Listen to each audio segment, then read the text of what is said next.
what is Dandelion all about? Is this the parts of the dandelion is that come out, or This is one of the things we're doing at Dandelions, yes. Yep. The primary purpose of Dandelions is about impact at scale to make a difference in the world. Oh wow. And we chose to build a platform to provide communications in disaster as our first product. Right. So this is our first product we're working on, which is giving you the chance to communicate with loved ones when nothing else works.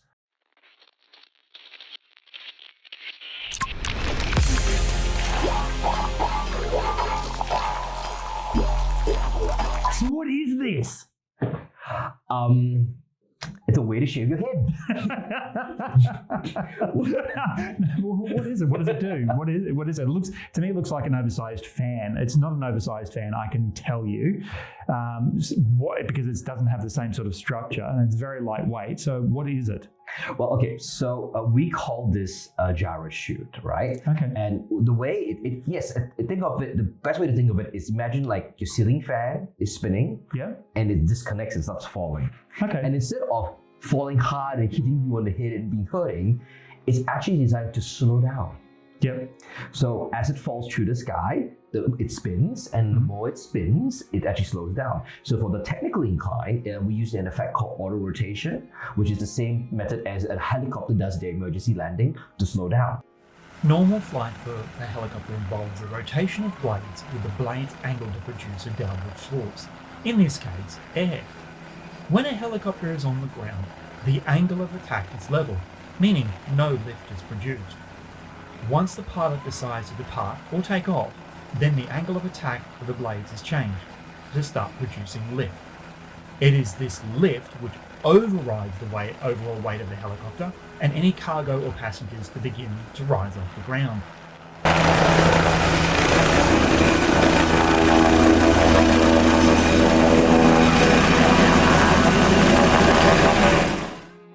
The auto rotation technique is specifically used when an engine in the helicopter has failed.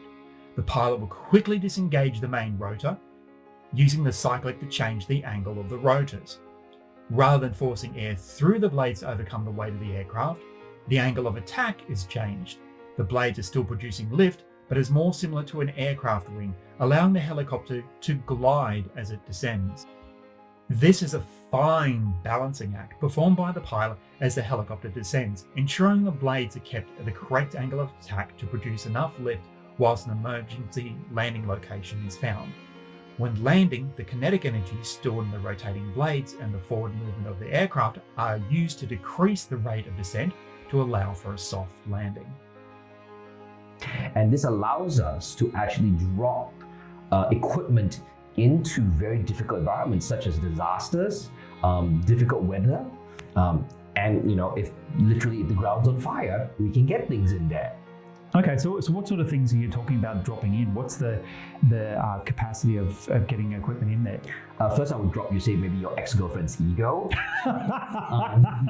But aside, but I'm sure that this. Unfortunately, we have not managed to find a market for that product yet. No, there wouldn't be a great market for that one. But we're actually talking with emergency services on using this to actually get your phone working. Oh. And the idea here is this is big enough to actually carry a satellite connection, solar panels on the wings, Yep. and a Wi-Fi hotspot. This exact model has Yep. been tested with a satellite connection and a Wi-Fi hotspot. Yep. And we've been working with the University of Newcastle, Colin Coates, and we got this we can make this last one entire year just on solar power. Wow. So therefore, with a little luck and planning, it will last several years in the field.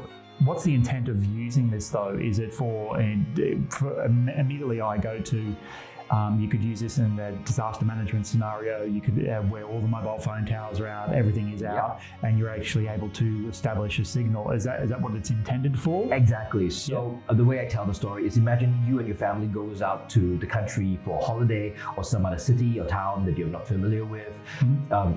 If you want to communicate, you use your phones, right? Yeah. Now, if a disaster were to strike and not everyone's prepared for these things, and the telephone networks go down. Yep. How do you stay in touch? How does the emergency services know where people are? Yeah. Of course, they have very good assumptions. It's a city area. Go check where the people are. Yeah. But what if you're hiking in the woods and you got lost? Do they know where to find you? So that gets really hard. So if we can, the idea here is, in a disaster, we cannot rely on the roads. We cannot rely on the power. We cannot rely on the internet. Yeah. So how do we get communications running with power without using roads so that you can connect to your loved ones and go, honey, I'm okay. And emergency services go, I have detected 5 civilians in a place they shouldn't be. Do I need to send resources and crew out there now? Wow. That's actually amazing. So how did you come up with this technology? We have been working with the New South Wales Chief Science Office Yes. on the New South Wales Small Business Innovation Research Grant Program under their Connectivity Challenge. Yep. And we've been tasked to design a version of this for the emergency services here in New South Wales. And the request is really simple. We want to put the radio equipment into the center that can actually support the fireys while they're fighting the fires. And that is the same technology for the two-way radios they use. Yep. Enough power to keep it running, of course. Yep. And in making sure that it will operate in the middle of a fire, a flood, a hurricane, Wow. So what happens with inside of this, getting the electronics and whatever else is in there to withstand the impact from, I'm assuming you drop this from a helicopter or from a plane and send out a bunch of them. So what's the impact force of something like this hitting the ground? I know it's auto-rotate technique, so it should be low. So what's the survivability rate of the electronics inside? We've already, the test electronics we had inside, we've dropped it 10 times and it didn't even flinch. Wow. So the way you want to think is, this work is like, okay, a plane flies over a disaster area, we push it out the back, right? It catches the air, it starts spinning. Now, the spinning is the auto rotation effect, which actually creates creates drag that slows down the craft. Mm-hmm. Now, it's not, when you hit the ground, it's still gonna hurt, but it's about the same speed as a parachute falling already. Oh, right. So what we have a bottom layer, we have a series of foam at the bottom of the craft. Let me just flip this over, and I promise I won't chop anyone's head while we're doing it. All right? Right. There's a foam impact core. So we built this. So this is a multi-layer foam core, right? Where it actually hits. So one of the things we learn about impact, we realize in impact, is that for different speeds, you need different materials. Right. So this is a multi-layer foam. So the soft is very soft. So the idea here is that we have a very soft layer to take out the initial deceleration, and it gets harder into the interior, the stronger forces towards the end, and then we put protection for the electronics interior. So then the whole thing actually effectively compresses to take out the force. Right, yeah. And, after dropping electronics 10 times, it hasn't broken. I doubt your iPhone can handle that off the table. No, it can't. So yeah, that would be like the crush core on the legs of the Falcon 9 as it comes in. So with those who are familiar with Falcon 9 and SpaceX, yes, that would be similar to the crush core. So how close to production ready is this? I'm assuming this is a prototype. It's got a lot of writing all over it and everything like that. So this is a prototype. This is one of our test units to make sure to validate the aerodynamics. It's still about, say, 2-3 years off before it's a commercial product. But relatively speaking, that's pretty good for the fact that we're building a new airframe from scratch in a category that most people haven't seen. Yeah, exactly. What's the permissions like for this? I know that CASA, the Civil Aviation and Safety Authority here in Australia, has big regulations in regard to anything that's airborne. How do they treat this when it's falling? Do they have any special permission requirements or anything like that? I'm very, very careful in this department because I'm sure if anyone from CASA was watching this, they're about to shoot me in the foot right now. I may say yes or no. Yeah. Okay. Look, CASA is aware of what we're doing, right, and we're in negotiations to sort that out. Right. Right now, what we've done is, as long as we're operating within 100 meters from the ground, it's considered the airspace of the ground, so we can still do stuff. But anything beyond that, we really have to, working with CASA to figure out what that looks like. I can see this working really well in disaster relief and disaster management, and with everything changing at the moment the way it is, I can see that application. What other applications would something like this have apart from your disaster management or establishing an initial connection between yourself and your loved ones? Yeah, so we've got a lot of people talking to us for non-emergency uses. Yeah. And one of the one of the really interesting conversations I had was about, could you do endangered species monitoring? Yeah, good point. And this is, we didn't think about it at the start, really. And it's like, it's really easy to count leopards and tigers and elephants. Yeah. But there's a lot of endangered species that are like insects, birds, plants, and they are actually scattered all over. So if you have a very endangered species that say is a worm or a bee or an insect, how do you find them? How do you track them? Yeah. Especially in deep forest areas. Yeah. So people, it was like, there's something there. Yeah, there is something in that. Yeah.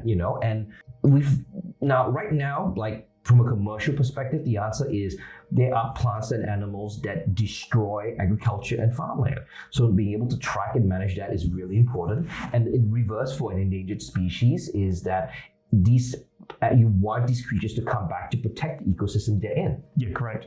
Is there any aerospace ambitions or anything like that? Well, to be fair, speaking of space down under, and I haven't mentioned a single thing about space yet, right? Yeah, no, not yet. So you're letting the side down. Yeah, I know. God damn it, yes. No, so what you're also looking at is what we hoped will become a design for an orbital re-entry vehicle. Boing! And the idea here is, no one has ever dropped a spinning craft from orbit for return.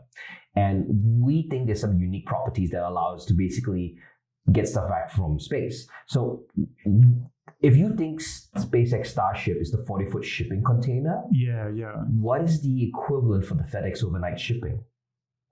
And this is sort of where we think we can move towards, is by building a platform for rapid return deliveries for things that are made in space to be brought back and sold on Earth. That really blows my mind. Wow.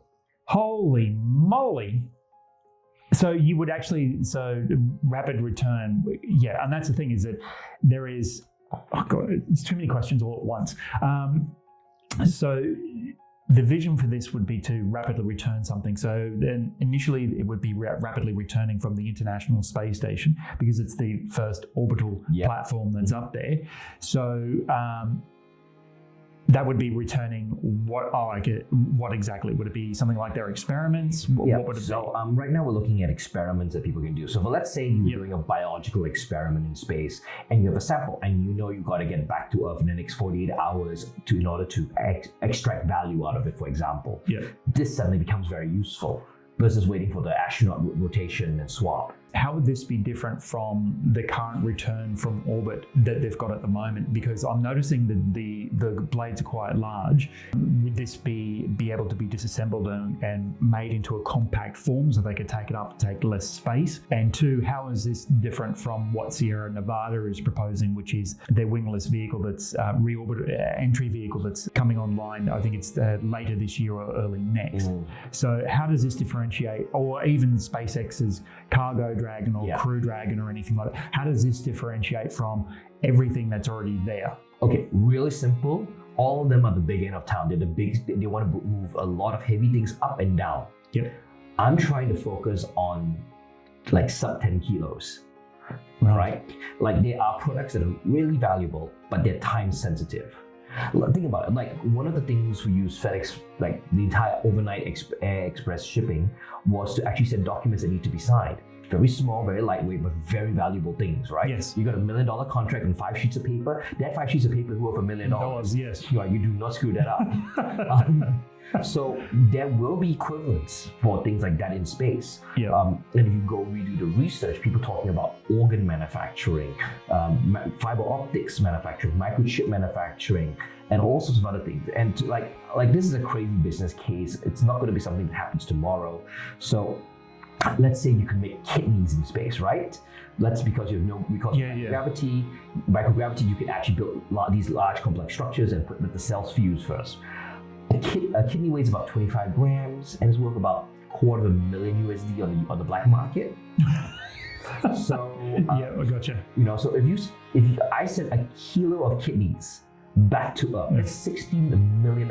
If you tell me that's not time sensitive, something's wrong. Yeah, I got you. Yeah, because the first opportunity that they've already started is in-orbit manufacturing of a fiber optic cable, which is there's a lot less error in the actual cable simply because it's manufactured in 0G. And there is more than just the International Space Station, which is coming online in the next few years. There's Axiom Space, which is actually looking to build and extend on the International Space Station and become its own freestanding space station eventually. There's Orbital Reef, which is done by Blue Origin. So there's quite a few of them that are coming online in the next few years. So this would be something that becomes very vital in the not so distant future. The next question would be is how would something like this survive orbital re-entry? Have you done anything in regard to looking into how this would survive? I understand this is really great for disaster relief scenarios, and I can already see that there, and wildlife monitoring and all that sort of stuff. Orbital re-entry is a significant event for most spacecraft or craft to go through, coming down from 25,000 kilometers an hour or 17,000 miles per hour down to zero. Going through the upper parts of the atmosphere and then eventually the thicker parts of the atmosphere. So how would do you believe this would go? Is it something you've thought about, or is it something that you've gone through testing, or is it just something, the idea is to get things back from the International Space Station and that's as far as you've gone? We've looked into the problem, and it's honestly a really complex problem. Let's not pretend otherwise, right? Okay. Like, if you can make a spacecraft survive re-entry, you should Boeing and all the other primes should be hiring you. Let's be realistic. Yeah, exactly. While we're still working through that, what I will say is, one of the requests from the emergency services was a potential about how does this survive fires on Earth. Yeah. So the fires on Earth, for reference, go to about 1200 degrees C in the worst case. The space shuttle's heat shields are rated for up to 2000 degrees C. So we've said, let's work on the less difficult problem, and before we go there. Yeah. Okay. So if we can get this to operate in the fires, to keep comms running, to just that's a great start. Yeah. And we'll get the resources from that process to actually flesh out what that re-entry part looks like. I want to be clear that there's a lot to be sorted out. Yes. You're not going to see a design like this anywhere else, right? This is for our perspective, we feel like we've designed a new category of aircraft, and we mean this in all honesty, because when we do the research, we can't borrow from the other designs. There is no other design at all. Sorry to interrupt your train of thought, but there is no other design. I can't think of anything. Oh my God, this is incredible. This is just absolutely incredible. And you're going to start out with the lesser problem of just making it survive wildfires. I mean, I'm just thinking of the fires that happened in 2019, early 2020, and they were phenomenal and have formed basically a cultural scar on Australia, just simply because of the way they were more intense and everything. And if you can survive those temperatures, then returning for orbit should be easy. I would technical disclaimer. He said it, not me. Right? Yeah, that's right. I oversimplify things way too much. Look, put it this way: if anyone tells you anything past you cook at home, your oven goes to a couple hundred degrees C. Anything after that, trust me, it's not a happy campus place. Yeah, exactly. I get it. I've had a look at the orbital re-entries before, just in my spare time for something fun to do. So yeah, it's a serious business, and all props to you. Honestly, I've spent many hours trying to explain how this would work returning from the International Space Station. I created some very lame graphics, long-winded explanations, which included the orbital re-entry velocities, trajectories, angles of attack, all of which ended up honestly boring me to tears. I quickly realized no matter how much I broke this down, the more I ended up failing, until I had an epiphany. Someone has already done this, and the principles are relatively the same. So let's get into it.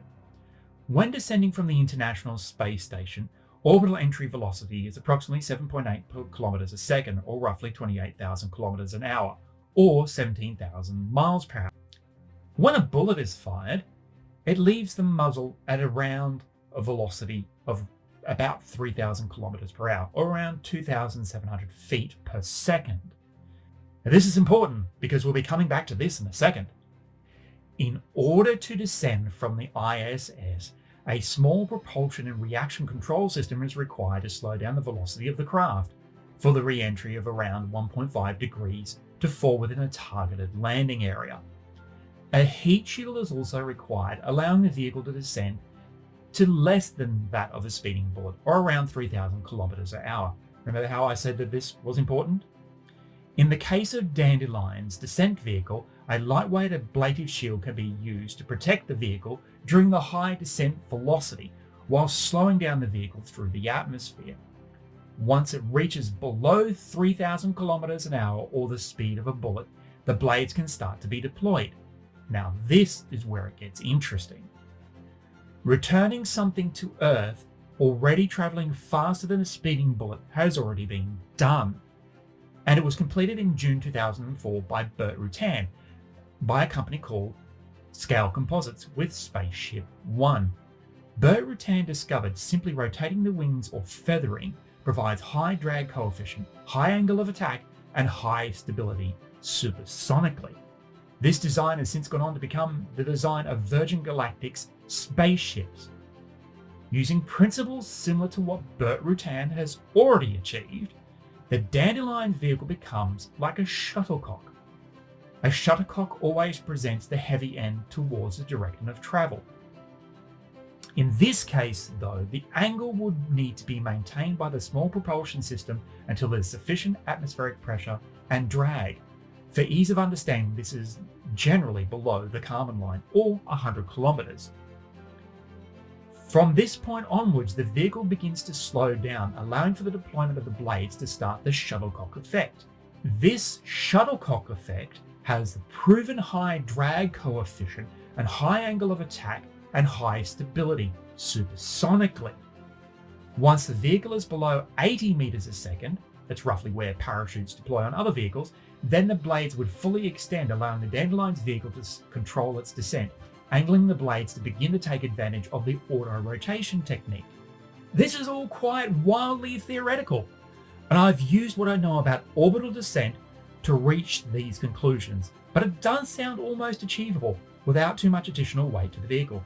Of course, this would need to be tested, and space is hard. So where is Dandelions as part of this? Are you a startup? I noticed you're in new offices, all that sort of stuff. So where are you on your journey cycle? And is it time for people to actually join Dandelions, because they're going to do some big things? And given that it's a unique skill set you need, there's no reference model for this. You would even someone who is just an administrator who would have to be explaining this almost every single time there's a phone call. Yeah, so what is it you're looking for? So we're a startup. We started a year prior to the pandemic. So we started like a year prior to the big fires. Fires came like, oh great, we're going to do great. And then the pandemic hit and all of us went to lockdown land. So we've been quietly working away at this. And the biggest challenge we've been facing during this entire period is trying to find potential customers, really. Yeah. Because this is one of those products, right, that you gotta like, what are you building? Let me show you. Yes. Like, it's not like, here's a sheet of paper. No, this is not a sheet of paper explanation. This is not a 30-page document and then you go, oh, okay, I understand what they're building. There is no reference model for this. This is completely unique. So yeah, that would be the line, is that if you want to work on something unique, that different, that has never been seen before, now's your chance to contact Brian and see if you can possibly do an internship, get a job. Yeah. Sydney is a great place to work. Mm-hmm. It's a great place to visit too, by the way. There's two groups that they come in my head. There are people who look at this and go, wow, what's going on? Mm. And then there are people and they go, I want to know more. And there are people who will go, wow, how do I do it myself? And I think what I want to address is a lot of people think this is hard. And I want to be clear, this is hard. Yeah. but the beginning of doing something isn't. Yep. Right? You start with an idea, you work your way through it. You bang his wall, do some hair, but you work through it, right? You find your answers. And I don't have an aerospace background. I want to be clear here. Oh, okay. I don't have an aerospace background. I don't have, my degree is actually in fixing computers. Yeah. So I took that base knowledge, I went through every single textbook I could buy online, every video I could find on the internet, and just learned slowly over a very long time to design this and figure out how to make it work. Yeah. And while I couldn't do the majority of the math, and I want to be clear, the majority of the math is still not in my domain on this thing, right? I would go shave a piece of wood or go like, that looks roughly like how it should work. Yeah. And then try it, and I would either have an aerospace engineer going, that's not bad, or what have you been smoking? Yeah. But it doesn't matter. So if you want to come and join me, or if you want to like do your own thing, what we do value a lot is people who really are passionate about making a difference. Yes. And be willing to do the work to get there. I don't have the expertise to do this when I first started. Yep. It didn't matter. I just took one step after the next, and 1,000 steps later, I go, does this work? Yeah. And then cross my fingers really hard. And the doctor told me to stop doing it because I broke them too often. But look, there's nothing wrong with that. It's simply because if we look no further than SpaceX and Elon Musk, and we look no further than Tesla and again Elon Musk or the Boring Company or Neuralink or anything that he is doing, he is very much a self-taught engineer. So congratulations and well done. Absolutely amazing work, and this is exciting, and I'd love to catch up with you again about all this because I just can't wait to see what you do next. I can't wait to share with you what I do next. Yeah, and please like and subscribe. Yeah, please, no, don't do that. But. I have provided links below to everything if you'd like to know more about Dandelions, or if you'd like to see more how you can use this unique product. I'm Josh Keegan, and cheers for watching the Space Down Under. I'll catch you in the next one.